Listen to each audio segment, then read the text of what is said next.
The night was quiet, the kind of quiet that feels almost deliberate. A pale moon hangs over an empty street, casting long shadows that stretch and settle across the pavement. Every house sleeps, every window dark, every sound swallowed by the stillness. At the very edge of town, one house remains awake, old, silent, watching. A single light flickers in an upstairs window, faint, unsteady, like something inside can't quite stay hidden. Inside, Daniel sleeps, peaceful at first, his breathing slow and even, unaware of the silence pressing in around him. But something shifts. A faint tension crosses his face, a subtle crease forming in his brow, as if something unseen has brushed against his thoughts. Not a sound, not a touch, just the feeling that he is no longer alone. The room holds its breath, and then time makes itself known. The clock beside his bed ticks softly at first, then louder, each second echoing deeper into the silence. Tick, tick, tick, until the sound no longer feels like time passing, but something counting down. The camera draws closer, the numbers sharpening into focus. 2:17 a.m. A moment that feels chosen, a moment that feels waited for. And somewhere in the house, something begins. And then it comes. Not loud, not frantic, just 3 slow, deliberate knocks, each one landing with purpose, echoing through the wood, and settling into the room like something alive. A sound that doesn't ask for attention, but expects it. Daniel's eyes snap open. No confusion, no grogginess, just instant awareness. He listens, completely still, as if even breathing might make him miss it. At first, it doesn't make sense. But then, the silence that follows feels wrong. Too heavy, too present. And that's when unease begins to take hold. Because the knock didn't come from outside.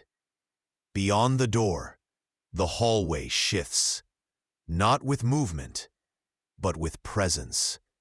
Shadows stretch and gather, slowly pooling beneath the doorframe, spreading, like something waiting, like something that has been standing there for longer than it should. Then, a voice, soft, gentle, impossibly clear. Daniel. It drifts through the room like a memory, familiar in a way that stops his breath before he can even think. Not distant, not distorted, perfect. The exact voice he hasn't heard in years, his mother's. For a moment, time slips. Sunlight pours through the windows, warm, golden, alive.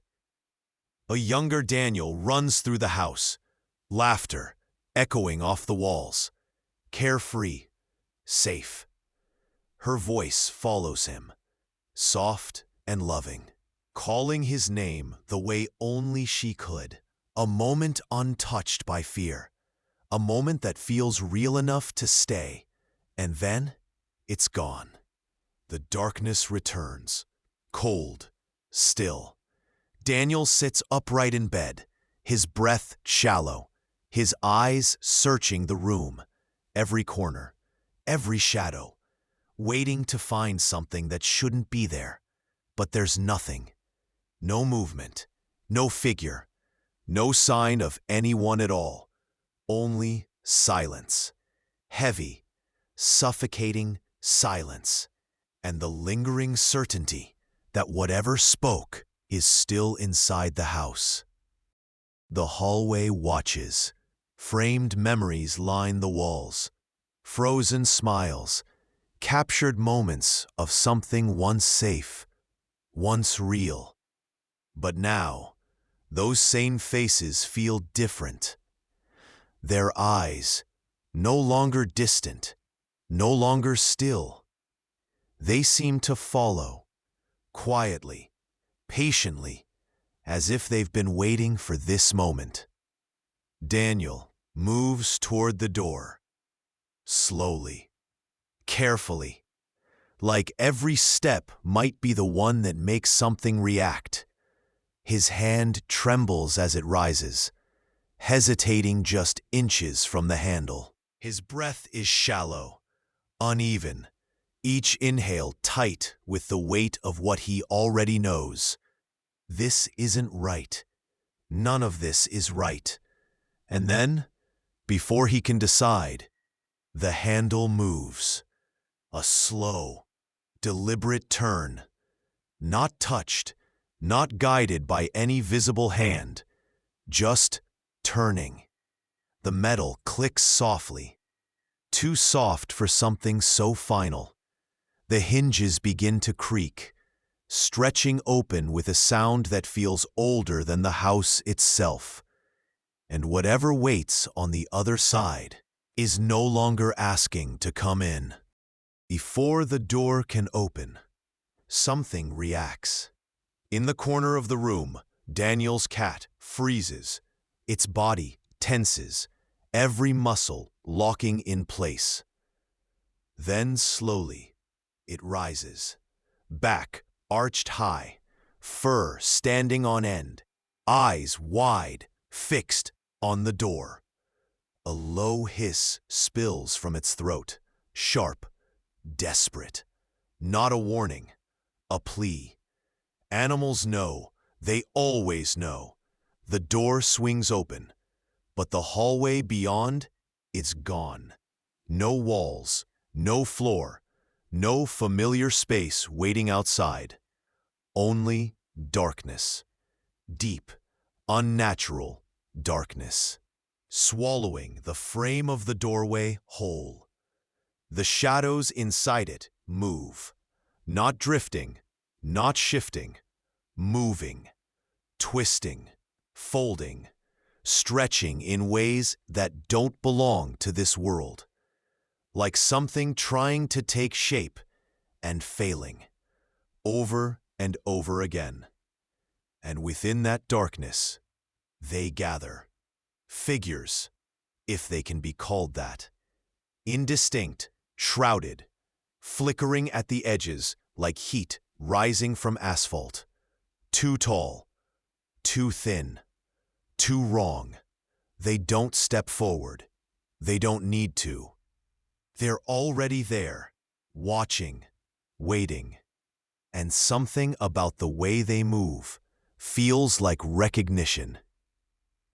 And then, their eyes, faint at first, pinpoints of pale light, flickering to life within the darkness. One, then another, then dozens more. They glow with something that isn't light, not warm, not natural. An otherworldly luminescence that spills outward, casting warped reflections along the walls, bending shadows in directions they shouldn't go.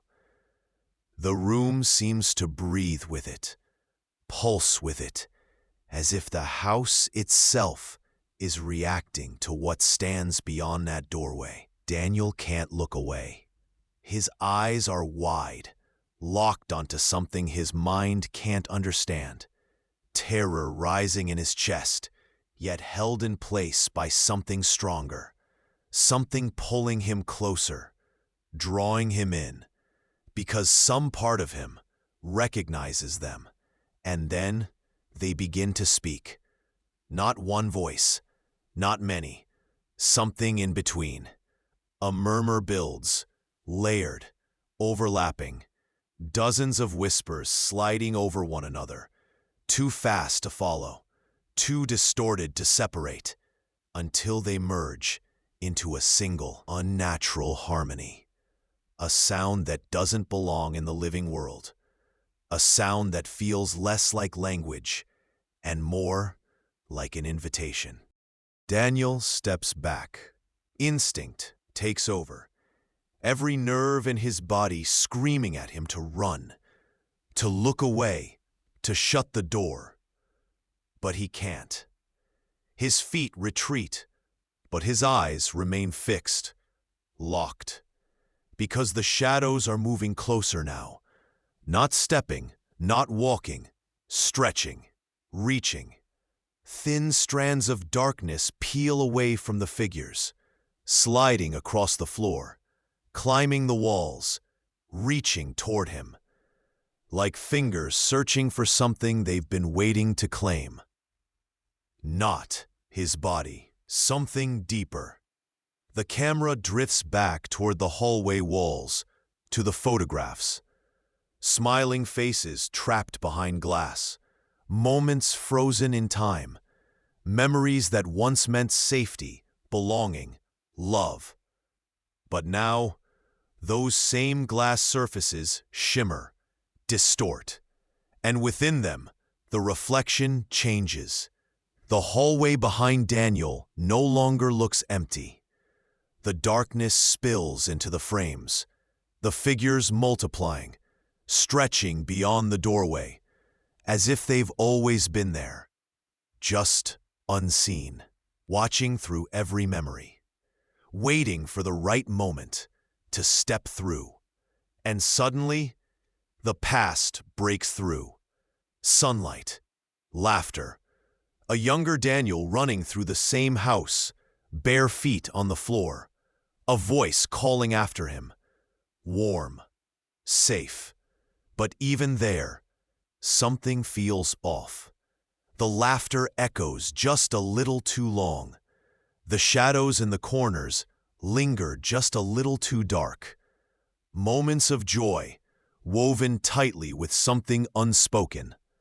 Something that had always been there, even when he was too young to understand it. Because some houses don't just hold memories. They hold everything that ever happened inside them. And some things never really leave. And suddenly, instinct wins. Daniel lunges forward, slamming the door shut with everything he has. The sound cracks through the house, sharp, final, desperate. He stumbles back, breath ragged, uneven, his chest rising and falling like he's just escaped something that should have taken him. His hands tremble, his body shakes, and then silence. Not the quiet from before, not the soft stillness of night. This silence is heavier, thicker, oppressive. Like the house itself is holding its breath, waiting, listening, deciding. Seconds stretch. Nothing moves. No knocking. No voices. No shadows creeping beneath the door. Slowly, the room settles. The shadows return to their corners. Still, ordinary, harmless. The furniture sits exactly where it should be. Untouched, unchanged. As if nothing had ever happened. As if the night had simply imagined itself. Time passes, and with it, the darkness fades. Dawn arrives quietly. Soft light begins to spill through the windows, washing over the hallway, filling every corner the shadows once held. Gentle, warm, familiar. The kind of light that makes everything feel safe again. But some things don't disappear with the dark. They only step back and wait for night to return. Daniel stands at the window, watching the world come back to life.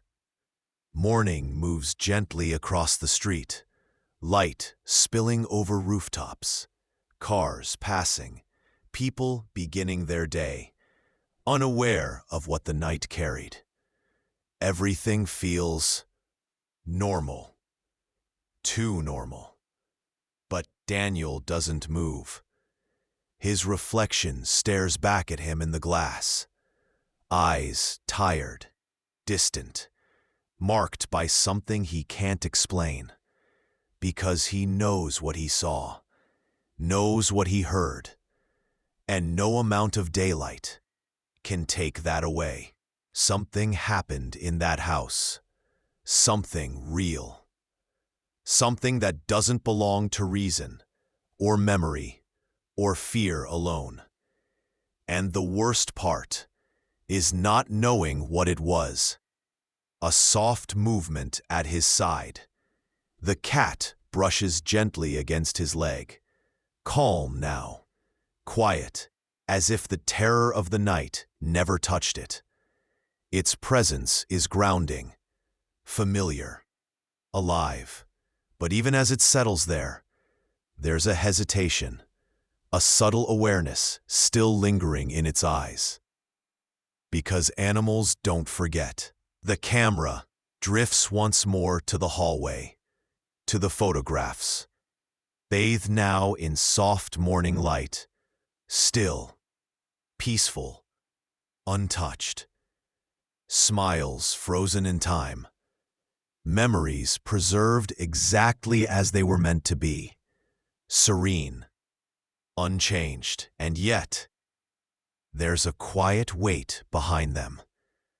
A sense that those moments have seen more than they should, that the house remembers everything, even the things no one else can see. Daniel moves down the hallway, each step slow, measured, deliberate. The floorboards creak beneath him, soft, familiar sounds, the kind he's heard 1,000 times before. And somehow, that's enough, because those small, ordinary noises mean something. They belong to the real world, the solid world, a world where things make sense, where doors stay closed, and voices don't come from the dead. He reaches the front door, pauses, then steps outside. Sunlight washes over him instantly. Warm, grounding, undeniable. The air feels different out here, alive, safe. For a moment, he just stands there, letting it settle, letting the normalcy wrap around him like something he almost lost. But his eyes, they don't match the morning. There's something still there, something quiet, lingering just beneath the surface. Because once you've seen something that shouldn't exist, you don't just forget it. You carry it. The camera pulls back slowly, revealing the house behind him. Still, unchanged, just another home at the edge of town. No broken windows, no signs of disturbance, no evidence of anything at all. And yet, it feels different now, like something inside it is still watching, still waiting, still there. The kind of presence that doesn't leave, even when the light comes back. The screen fades to black, and the silence that follows feels just a little too familiar. The night returns, quiet, unchanged, as if nothing ever happened. But Daniel knows better. He sits at the edge of the bed, fully awake, fully dressed, as if sleep is no longer something he's allowed. His hands rest on his knees, still, rigid, holding himself in place, waiting. The room is calm. The soft glow of the lamp warms one side of the space, while cold moonlight slips through the blinds, casting thin lines across the walls and deeper shadows into the corners. Everything looks normal, but it doesn't feel that way, because some corners hold more than darkness. The clock sits beside him, its quiet glow marking time without mercy. 2:17 a.m. Again. And this time, he doesn't wait for the knock, because he can feel it. The presence. In the far corner of the room, they stand. Still. Tall, barely separated from the shadows that hide them. At first, nothing. Then, faint points of light begin to appear. Eyes, watching, not blinking, not moving. Just there. Daniel doesn't turn, doesn't react, because some part of him understands now that looking won't change anything. The door remains closed, the handle still, but the room is no longer his. And whatever crossed that threshold didn't need it open to get in.